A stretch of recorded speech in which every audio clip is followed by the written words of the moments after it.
Welcome, friends.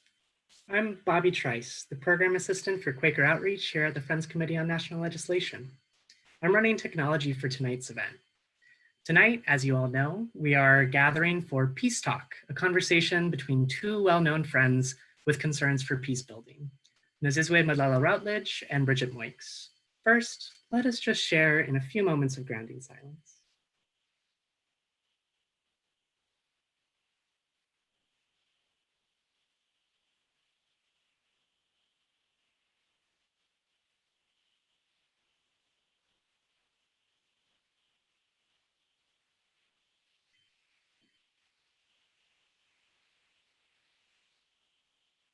Thank you, friends. So, welcome again to the latest event in our monthly Quaker Changemaker Series, a set of events bringing individual friends' witness in the world into conversation with FCNL's Quaker advocacy work. When we planned this talk with Nozizwe, we had hoped to bring her to DC in person, but that was before the onset of the coronavirus pandemic. The whole world is affected by this devastating pandemic, and we want to hold those in the front lines of care and research for a cure in the light. Tonight, as I said, we're here with Nozizwe Madlala-Routledge and Bridget Moix for a conversation about how friends have lived out the peace testimony in different national contexts and through different works and walks in the world.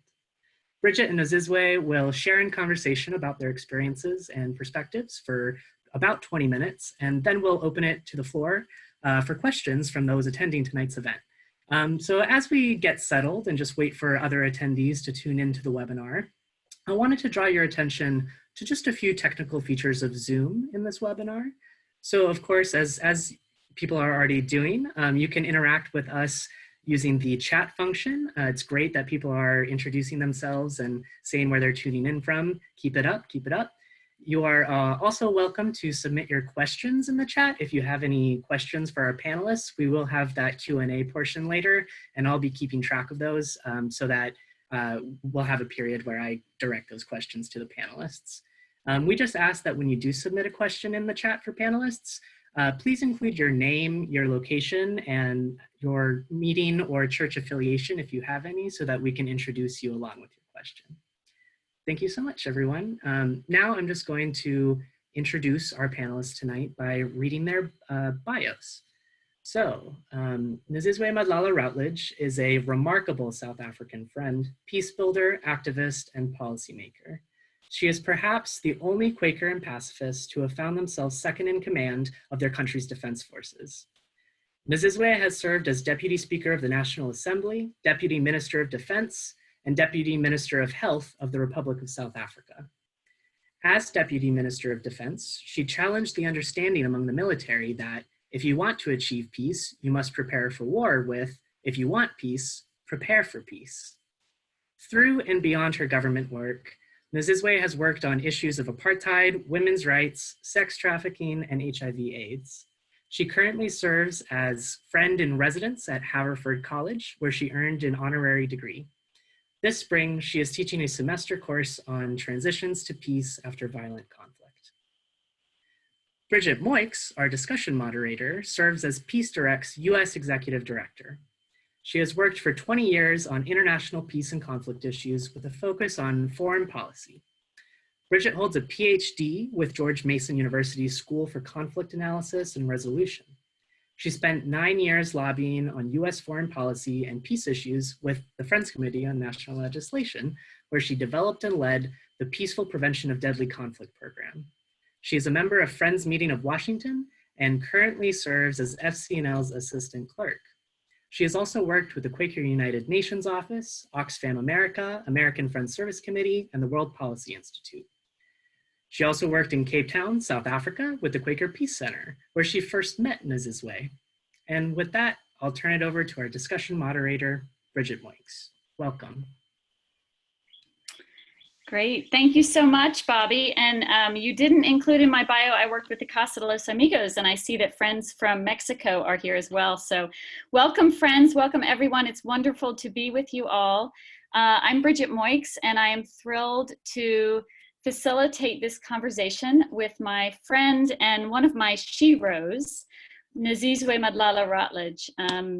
Nozizwe and I go way back. We've known each other for quite some time, and it's lovely to reconnect with you now here, Nozizwe. I wish we were in person, but it's nice to be here with you and to be among so many friends and so many peace builders who are part of our participants. We wanted to really have a chance, Nozizwe, to talk to you this evening about your journey and a little bit about what we can learn from your journey, what it can teach us as we navigate so many challenges right now, and also opportunities, I think, for living our faith and our witness in the world. So I want to just kick it off with the first question to you about the immediate situation. You are here during the COVID-19 pandemic, visiting at Haverford as a friend in residence there. You were also Deputy Minister of Health in South Africa at a time of great challenge of leadership for a virus there and globally. And I wonder if you could just share a little bit with us about how this time has been for you and what comes to your mind regarding our individual and collective responsibility in relation to the global health crisis now.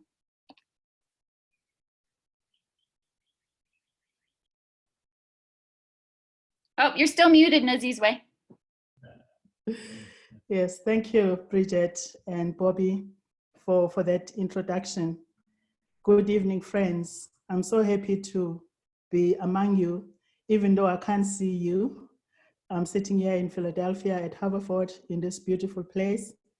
And I'm fortunate to have in front of me a nature trail, a 5-kilometer nature trail that has on its edge a duck's pond, which connects me with nature and makes it possible for me to survive the lockdown. I'm happy to join you and Bridget. I've been in Philadelphia since January of this year and under lockdown since early March. Here in Philadelphia, I'm at Haverford College, where I suddenly had to move my course online. The course that I'm teaching here in Philadelphia started off very well in January, and I got to meet wonderful students. And just as we were getting to know one another, I had to take the course online because of COVID-19. It meant adjusting to these conditions of meeting with my students remotely. Fortunately, we have a very good support IT system here at Haverford College, and all my students have access to computers and Wi-Fi. So that made it possible for us to connect with not many glitches. And the highlight of my course, and I'm busy right now marking their essays, but the highlight of my course was when we had a virtual poster display and the students presented their final reflections on the course. And in those final reflections, they were looking at the situation that we had been looking at in South Africa and reflecting on that and presenting what that means for them in their own context. And the situation we're looking at in South Africa was the peaceful transition from apartheid to peace. And looking at the concepts that we learned during that time, issues like transitional justice, reparations, apology, forgiveness. And we were very lucky to have Nelson Mandela as our president. We learned a lot from him. But 30 years later, looking back at the negotiated settlement, we are so aware of the vast inequalities that remain in South Africa. South Africa remains one of the most unequal societies in the world. And even as we sit here under COVID-19, this inequality is very real in people's lives, some of whom are locked down in their shacks, without food, without access to their form of employment and income generation. South Africa, of course, also has to face the situation of a very poor health infrastructure. And it is for that reason that we're grateful that the president has provided clear leadership and appealed to South Africans to accept the conditions under the lockdown and to cooperate. And the South Africans are indeed cooperating. This has been a time of reflection for me, being here under lockdown. Reflection and reevaluation, the meaning of what is valuable and essential for life. And I'm sure all of us have had this opportunity to think deeply, what will the normal look like after coronavirus is not here? What would we have learned from this experience?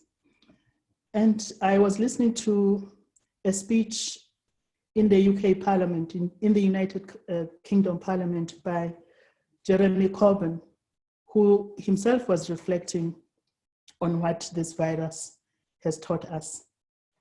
He was expressing appreciation for the frontline workers, those people who are providing care for the sick, those people who are picking up our garbage, the people who are delivering parcels, delivering our food. And he was saying, we need to revalue, look at how we value such forms of labor, and therefore how we compensate people for what is indeed an essential service.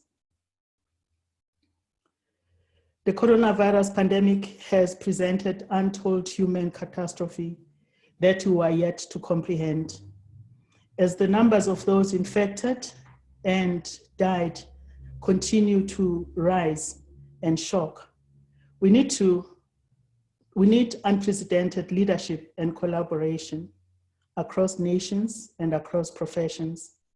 South Africa has learned a hard lesson from the tragedy of how our former president, President Thabo Mbeki, handled the HIV/AIDS pandemic. As you know, at that time, the president ignored advice from the scientists who were telling us HIV causes AIDS, who were telling us it is possible to make people better, to prolong their lives with the use of antiretrovirals. Of course, as a result of the denialism of our president, we lost many lives. In fact, the estimate from Lancet is that 300,000 South Africans died unnecessarily from the HIV pandemic. President Cyril Ramaphosa, our new president, has considerable experience in working collaboratively and building consensus. Initially, he did this through the trade union movement, and he was part of the negotiations that negotiated South Africa's constitution. So this has put him in a position where even now at this point in time, he is rallying South Africans and calling them to unite. He has earned respect for this decisive leadership, uniting the nation in its response to coronavirus.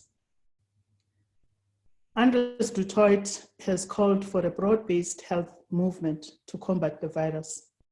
He is director of an organization at the University of the Western Cape. It's a research institute at the University of the Western Cape called PLAS, which is Afrikaans for farm. What du Toit has said is that we need to be aware of the fact that diseases don't necessarily always go away because of medical interventions. Medical interventions are very important, but what is even more important is for people to form strong health movements in the campaign against disease.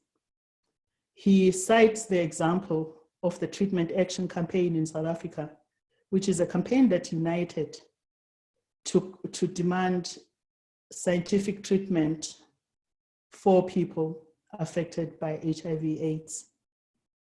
This activist organization, called the Treatment Action Campaign, created a democratic, gender-aware, and rights-based social movement that destigmatized the disease and supported profound changes in sexual behavior. A crucial part of the success was that it was not simply a biomedical intervention. It built movement for health that linked a campaign for access to medicine to a broader call for social justice. It connected research and advocacy to widespread mobilization around social conditions of ill health. And as he pointed out, and I quote him, "Doctors don't flatten the curve, movements do." As we continue to search for a vaccine, we need to act in solidarity. Yuval Noah Harari has said, and I quote, "Humanity needs to make a choice. Will we travel the path of disunity, or will we adopt the path of global solidarity?" And as I conclude, those words ring in my ears, and I really hope we are all going to campaign for a people's vaccine, a vaccine that will be made freely available and accessible to all the people needing it. Thank you. Thank you so much, Nozizwe. You've given us so much to think about.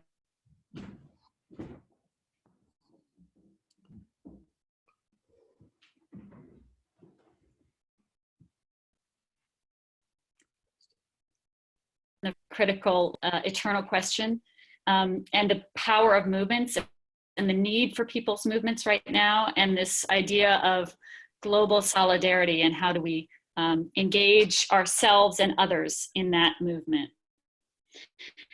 I wonder if we could back up a little bit now and go back to your own background. And could you share a little bit about yourself and how did you become involved in the struggles for peace and justice in South Africa? What influenced you in your own work and life? Thank you so much, Bridget.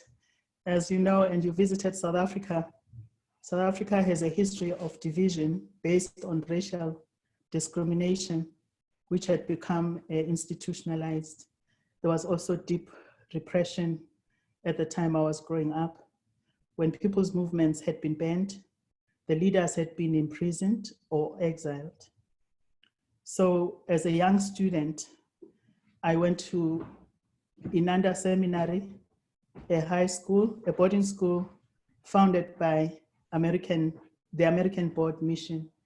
This gave me an opportunity to have my eyes opened by my teachers, who made sure that even though I was subjected to an inferior education, they made sure that we were able to get a much wider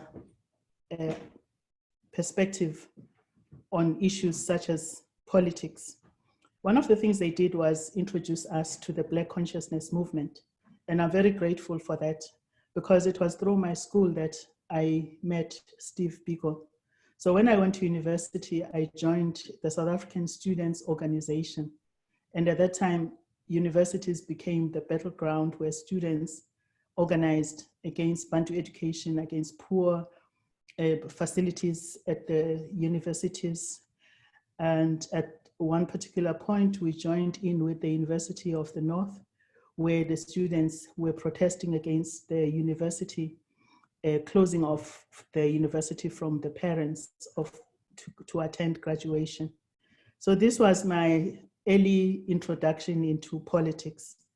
When I left university, I then joined the banned African National Congress, which at that time, of course, was not allowed by law. I also joined the South African Communist Party. And through all of this work, I was involved in organizing underground. But a time of growth for me was, in addition to this period, joining the Natal Organization of Women, which I had helped to found. The Natal Organization of Women was affiliated to the United Democratic Front, a broad movement that was created in South Africa to oppose the apartheid laws that had been introduced, as well as the reforms that were introduced.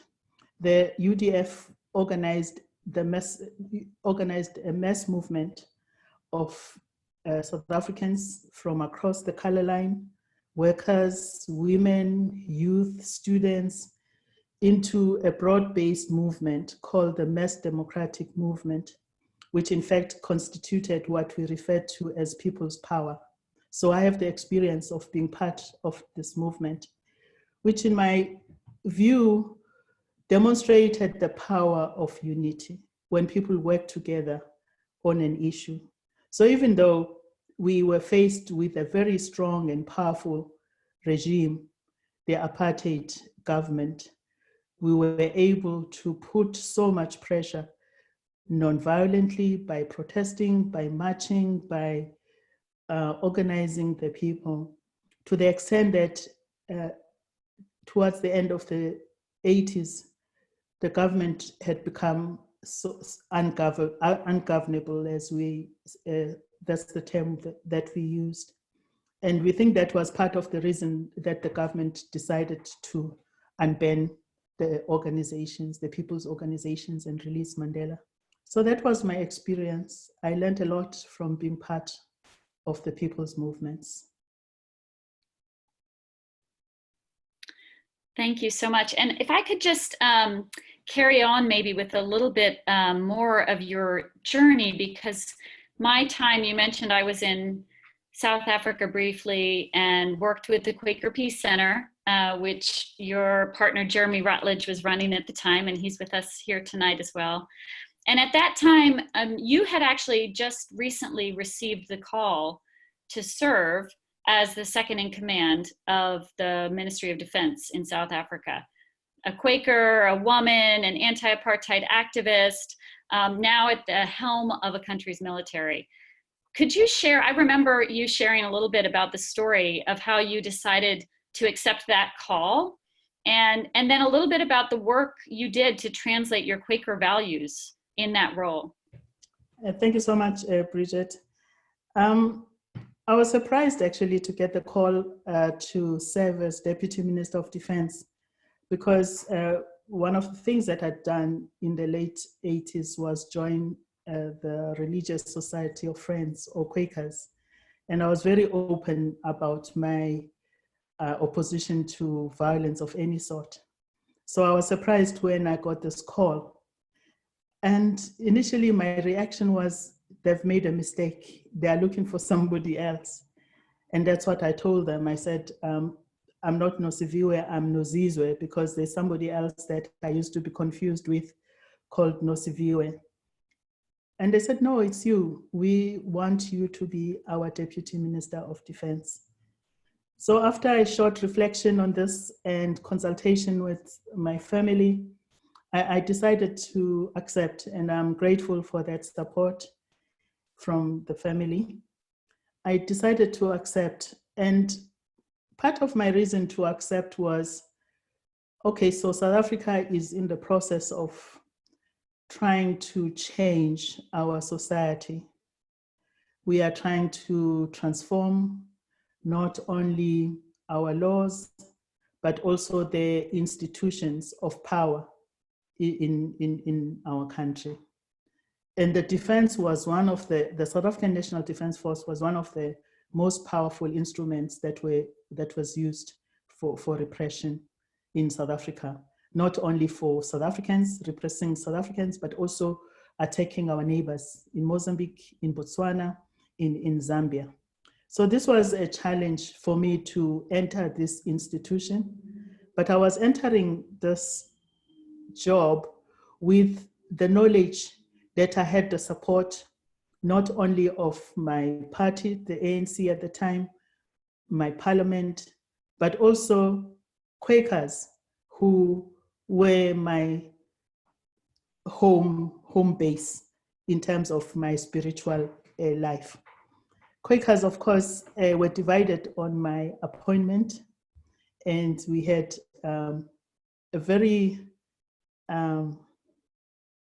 robust discussion at our yearly meeting. Some people were really strongly opposed to my being in the military. But because Quakers are who they are, we were able to engage in a positive way and in fact came up with a very powerful statement, a statement on peace in Africa. And this is a very important document. We adopted at the yearly meeting in 2000. And what is important about this document is that it recognized the fact that South Africa did not have any external enemies. Our enemies were internal. Our enemies were hunger, were joblessness, were lack of shelter, were violence against women. All of those issues were the internal issues facing us. We didn't have any external enemies. So based on that, the statement emphasizes that South Africa's resources should be used for bringing about social justice, for addressing these issues, for ensuring that our health infrastructure is able to meet the requirements of the burden of disease that we are faced with. So this statement remains the guide for us in our action. We have decided to actually renew it, but it remains very important to us. So this came out of that process at yearly meeting in 2000. And I was grateful for this and have used the statement during that time. I also had other resources that became very useful to me. And one of them was the South Africa's policy on defense. This is a policy that had come out of a very consultative defense review in which people participated, including people's organizations, the Center for Conflict Resolution, Ceasefire, the Military Research Group, Gun Free South Africa, the Quaker Peace Center, Economists Allied for Arms Reduction, and Coalition for Defense Alternatives. So these are the organizations that had been active in South Africa anyway in the struggle to end apartheid. And they had ensured that as we were discussing our future, it was important for us to redefine security. And we, in addition to that, had seen the United Nations adopt the human security paradigm. A report was put together, and this particular report became a very important part of my looking at peace in the job that I had. We also had the United Nations Security Council Resolution 1325, which has now been revised a number of times. But what was important about that resolution, Resolution 1325, was that it was calling for an active role for women in all bodies, in all structures of decision-making, including, of course, processes such as peacekeeping, processes as the National Defense Force themselves. The women had to be there. So all of this was giving me the support and the excitement actually to be placed in a very challenging position. I used my position there to create what we refer to as the African Women's Peace Table. The African Women's Peace Table was a very creative process, came out of a creative process where I interacted with peace activists in civil society, and we came together and looked at strengthening the role of women in defining peace, as well as in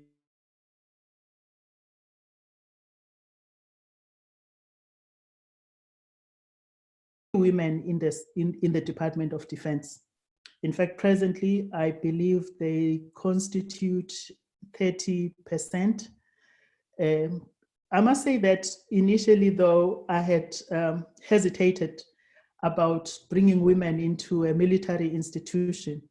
And this was coming out of a concern that they would be militarized, and considering also that they are a minority in this institution, the possibility of them being militarized was very high. But we're able to take a risk and see what difference women would make in an institution like that.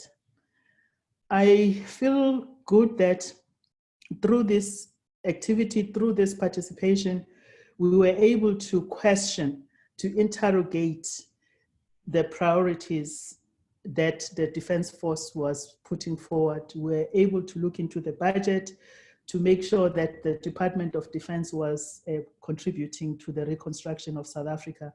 But more importantly, making sure that when the South African National Defense Force was deployed for peacekeeping, women were part of that. I'm proud to say that when the African Union put together the peace mission to Burundi, women were part of that. Women from South Africa, from Ethiopia, from Mozambique, they were part of that peace mission. And they were there really participating in securing the peace, but also in engaging in programs of demobilization, of demilitarization, and the integration of ex-combatants, and making sure that the environment is such that it actually also recognizes the impact of war on women and children. And I think it was women with this background of their understanding of the meaning of peace as human security who were able to infuse this kind of understanding into the actions of the African Union in their peacekeeping efforts.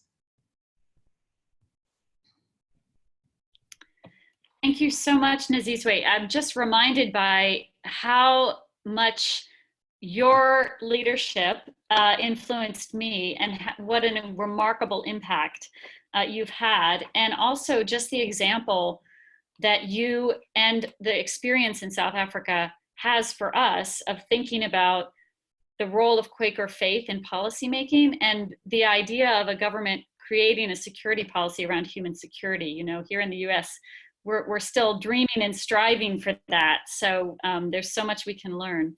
We have maybe one or two questions more, and then I want to turn to the participants' questions because I know Bobby's collecting a few. And I just want to flag that the Quaker statement that Nozizwe mentioned has been put in the chat box, so people can take a look at that as well. So maybe just a question or two more from me, Nozizwe. I've heard you say that people really don't know what power they have, and you're very committed and involved with movements. And you also have a real commitment to help people think about how can we take control of our lives and participate democratically, even in oppressive, authoritarian regimes, even in the worst of circumstances. So I wonder just those two questions, what reflections you have about the power of people and our democratic participation right now. What lessons would you offer us? I believe that we must never give up our power. You know, we elect leaders, we make them into presidents, we make them into mayors, into governors. We must remind them at every moment that this is a position we have, this is the power we have given them. And when they are not fulfilling that power, not fulfilling that role, we must take back our power. And by our power, I mean power from below. When people, individuals and citizens take action on issues that they want resolved. I'm sure everywhere we are, there is something that we are aware of, that is a cause for concern for us, that is injustice of one kind or another.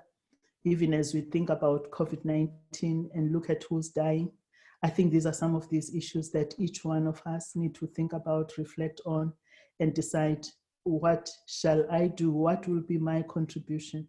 Because I think our being here on earth is for us to use our power, our abilities to change the situation for the better for everyone.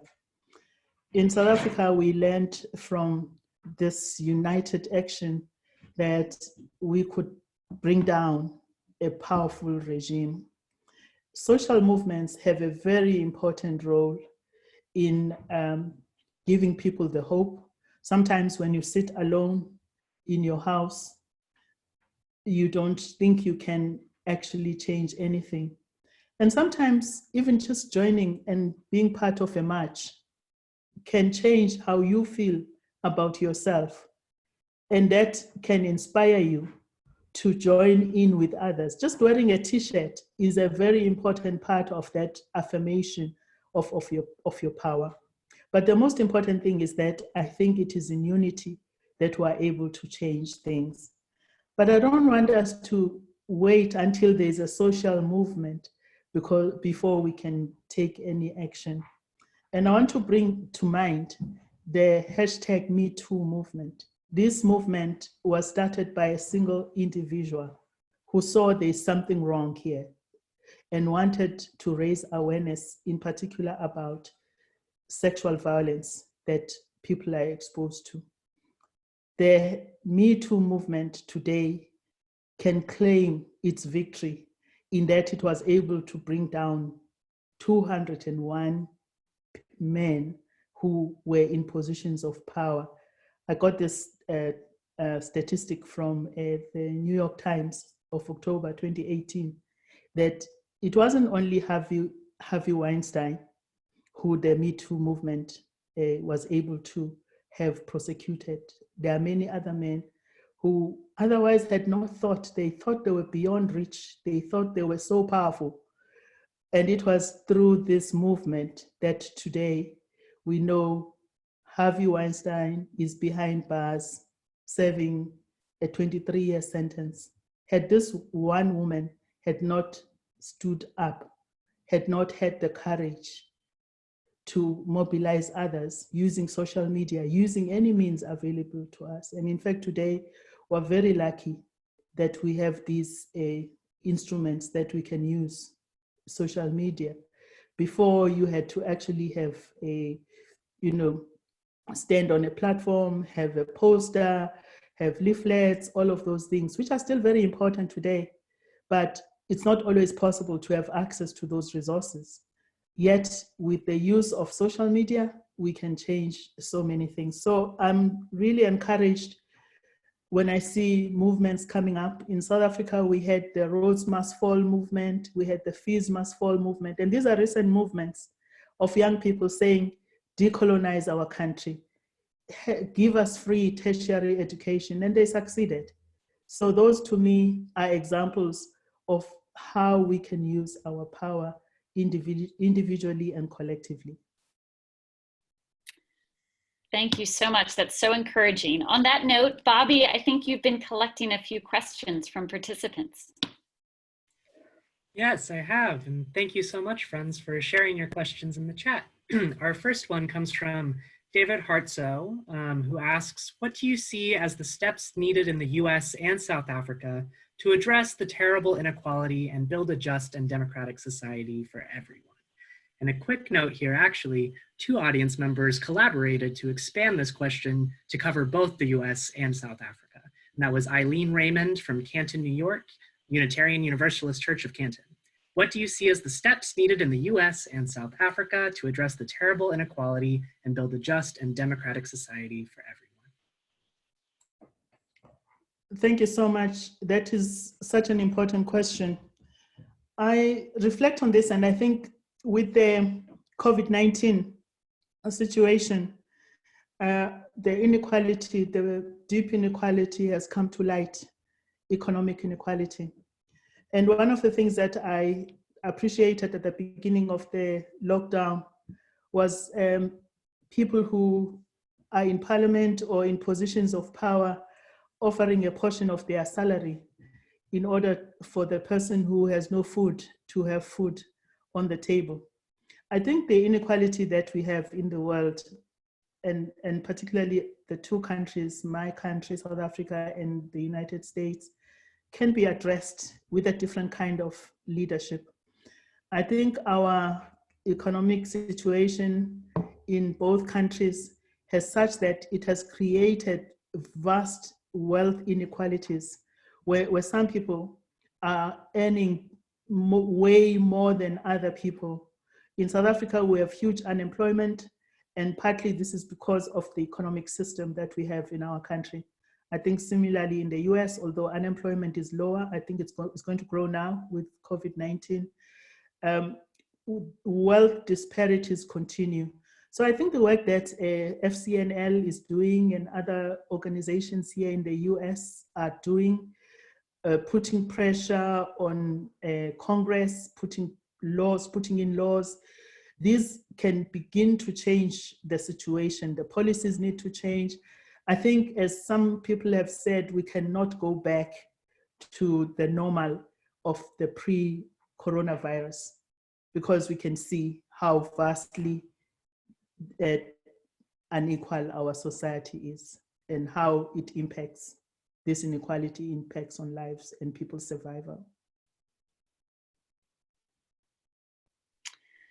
Thanks so much. So I'm going to jump back in. I don't think there's another question in the chat box, but please feel free to put one more in if you have one burning to share. But I'll go back and ask another question, Nozizwe, that really you've made me think more and more about during this conversation. You started talking about, what will we learn from this crisis? And you mentioned again, that we won't go back to the normal.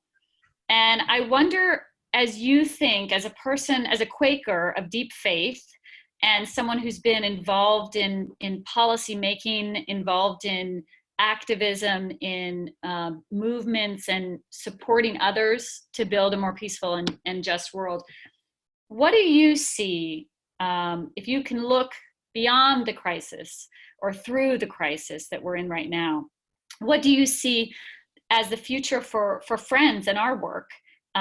What do you see us being called to do now and into the future to build the world that we want to build? Quakers have a history of activism for social justice. And this is a legacy that we must all value and build on.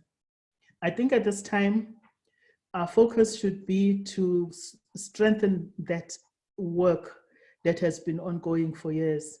And I think it's important for us to be part of the movement for environmental justice.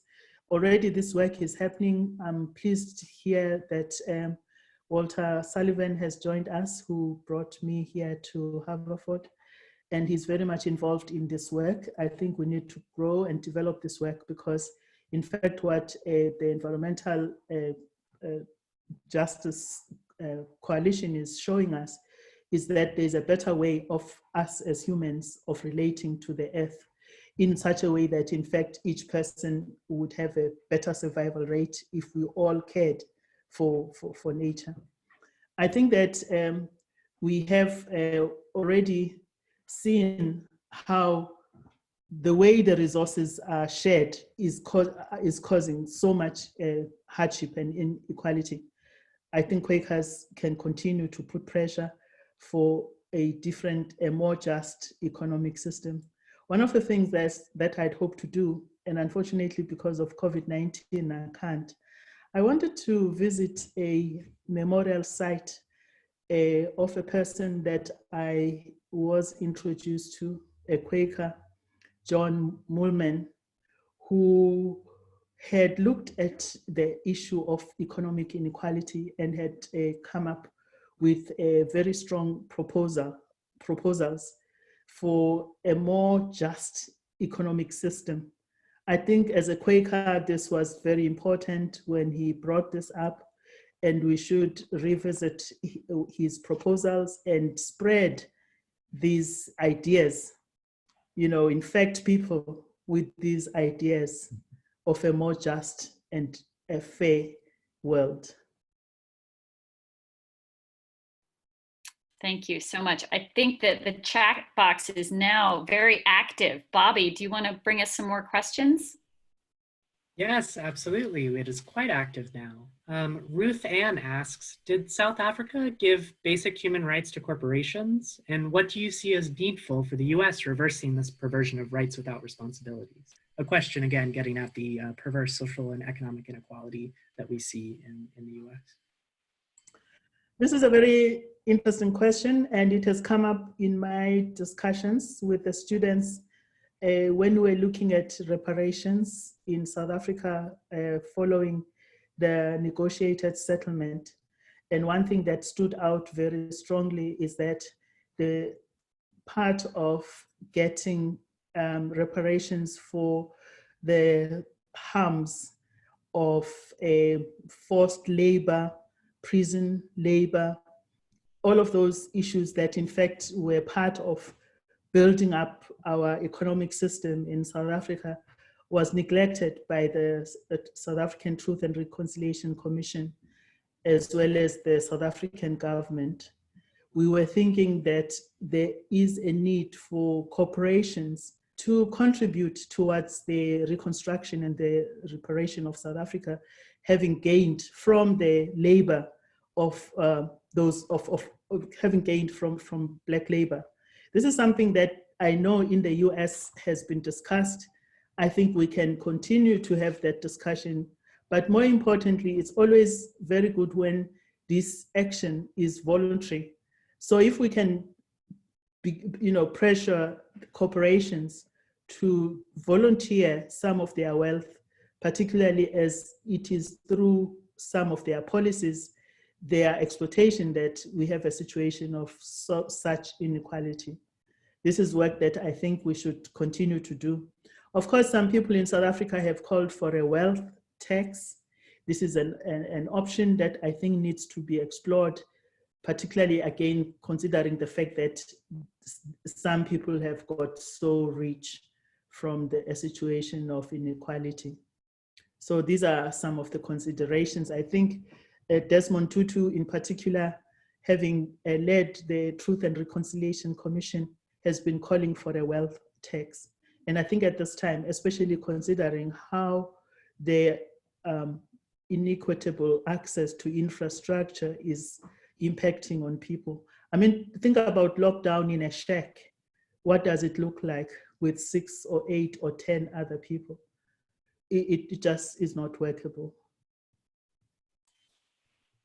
Thank you so much, Nozizwe. I think we have time for just about 1 or 2 more questions from the audience, so I'll keep reading them. First, we have Anthony Christopher Smith, who asks, you said you joined the Quakers in the 80s. What led you to Friends? What led me to join? Okay. Yes. I think deep down, I was a pacifist, even as I was growing up. And when I came across Quakers in Durban, I felt very much at home with this kind of faith. I was invited by Jeremy Routledge to attend Quaker meeting. And I remember my first experience at meeting. I fell asleep and I was so embarrassed afterwards. And I was speaking to one of the members of the meeting saying, during the silence, I fell asleep. I'm so embarrassed. He said to me, in actual fact, that is absolutely in order, that you were so relaxed that you were able to fall asleep. In any case, I like the concept of egalitarianism. This appealed to me in my meeting. I like the fact that Quakers have a very strong sense of gender equality. This is something that is very important to me, coming from the women's and feminist movement. And the concept of peace. I like the testimonies of integrity, of truth, of power, of peace. These are all very appealing to me, and I think it is the basis of the Quaker faith that continues to sustain me and to support me in my work and to encourage me to continue the work.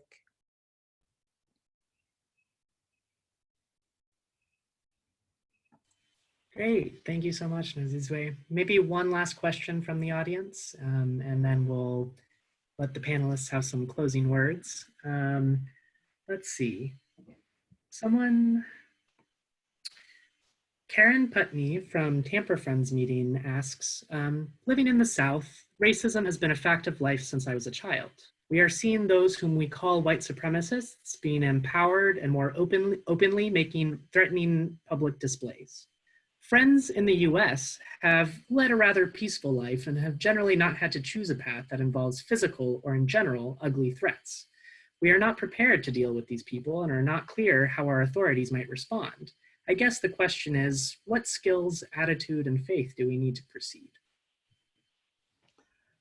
It's true that there's racism all around the world, and it's alive even here in the United States, even though it's not institutionalized.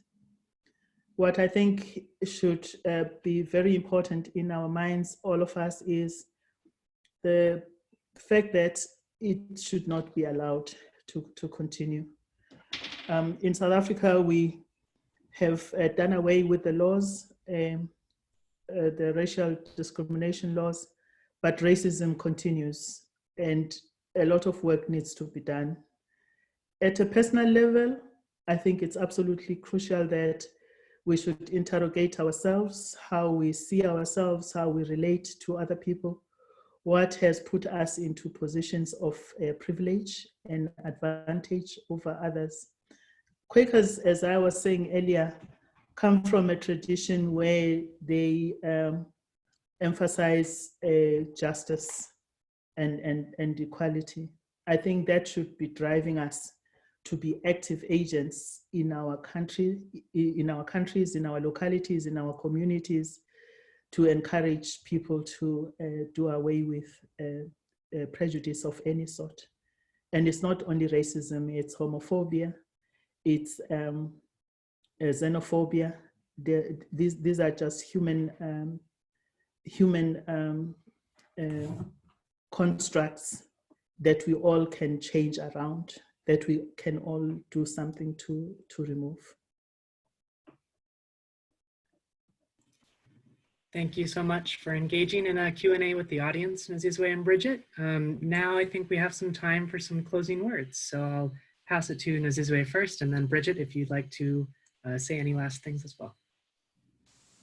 Well, thank you so much, friends, for so many of you coming tonight for us to meet this evening. Thank you, Bobby, for facilitating the technology for this meeting. And Bridget, thank you so much for your continued support, for nominating me to come to Haverford College, which I have absolutely enjoyed. To Walter Sullivan, who made it possible for me to come by fundraising.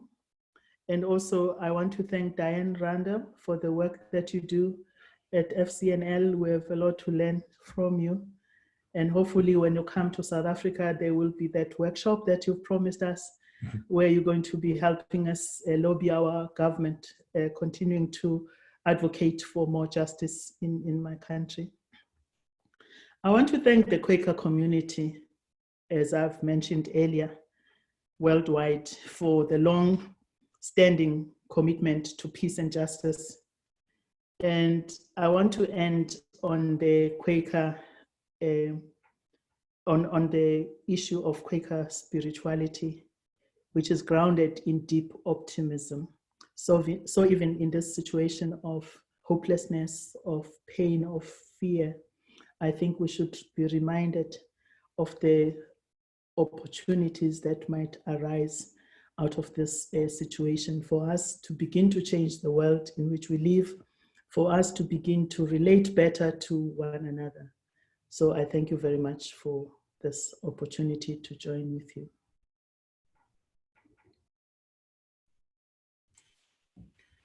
Thank you so much, Nozizwe. This has been a fantastic conversation. Bridget, would you like to say a few closing words? Thanks, Bobby. I just want to say a huge thank you to Nozizwe. You're an inspiration. I saw other people in the chat box saying the same thing, but I want to say that from my heart as well. And I think that your journey and what you shared with us is such a wonderful example for us of connecting people power with policymaking, which is part of what FCNL does, and also an example of what we speak of as prophetic pragmatism, and really looking for the vision of the world that we want to live in and working practically every day to attain it. So It's just been wonderful to be with you, Nozizwe. I learned so much from you, and you've been such an influence in my own life. And I know that you've inspired many others on this call tonight. And I want to thank FCNL for creating this space and this conversation, and for everything that FCNL does. We're a strong community, and we will be stronger through this. So thank you to everyone who's joined us tonight. It's been wonderful to be with you. Absolutely. Thank you so much, Bridget. Thank you so much, Nozizwe. That does conclude our Peace Talk event discussion, but we're not quite done with the excitement yet. Our website is filled with additional resources for learning more about the different legislative issues that we work on, and tools for taking action on the coronavirus pandemic and a number of other issues. So I'm going to just, in our last few minutes together, share my screen and take you on a brief tour of our website to show you some different ways you can live out the peace testimony with FCNL right from home. So bear with me for just one moment while I get that going. All right, so now you can see my screen, yes? The first thing I want to show you is our peace building page. And I'm going to show you that by typing in fcnl.org/peacebuilding. That'll take me to our peace building policy program page, which is sort of a clearinghouse for all of our different resources and advocacy tools on our peace building policy priorities. I wanted to show you this page because of Bridget's and Nozizwe's concerns for peace and how they are relevant to the work that FCNL is currently doing. So definitely check out this page to learn more and to take action on some of those peace building policy issues. I also wanted to show you our brand new action center for taking online action and contacting your members of Congress digitally. I'm going to find this new action center resource at fcnl.org/Congress. And that's going to take me to this page, if it'll load, where it'll just ask me to put in my info to be connected with my, my elected officials' offices. So I'm going to click yes, I put in my info. This is from my old North Carolina address, so that'll link me up with my North Carolina senators.